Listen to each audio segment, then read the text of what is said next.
Okay, so this evening we've heard that 200 at least arrests happened today in Melbourne with the rally people, COVID ralliers, and if they're all getting $5,000 fines for COVID breach, there's $1 million right there.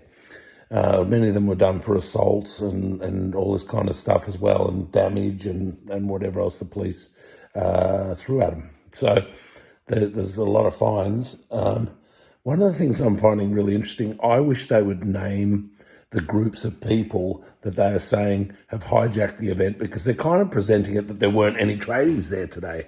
But to me, it just looked like tradies, right? And then there was a lot of people I've heard, the only group I've heard them out is they've said, oh, there's a lot of white supremacist misogyny groups that are hijacking it that aren't tradies. To me, the idea is preposterous.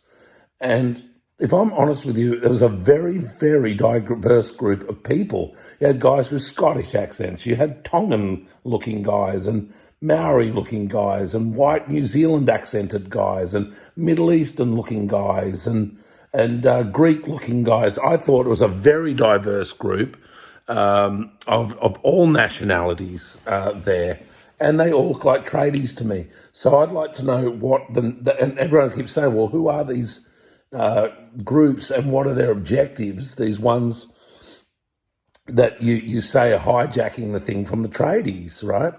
And no one's giving us any answers. Well, I'd like to know who they reckon these groups are, what their objectives are of hijacking the event, what they're trying to achieve, and all of that. But at the moment, they're trying to say, they're really trying to say it's not the tradies, but they're all wearing high vis, and a lot of them are covered in sort of, like plasterers and painters are covered in goop. They're all covered in stuff, and I don't know, they look like tradies to me.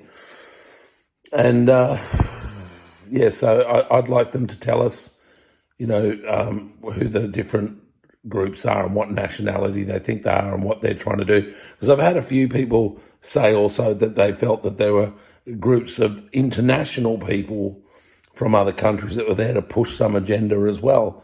I've heard whisperings of that as I listen to radio, YouTube, watch telly, read stuff and that. So I'd like to know who those guys are, But like I said, it just seems to be everybody coming out and accusing everyone but tradies of being there today and the day before.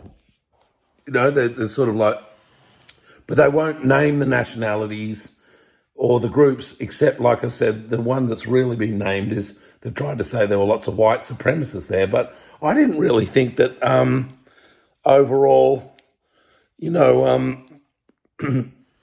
were a real abundance of white people there any more than any other nationality.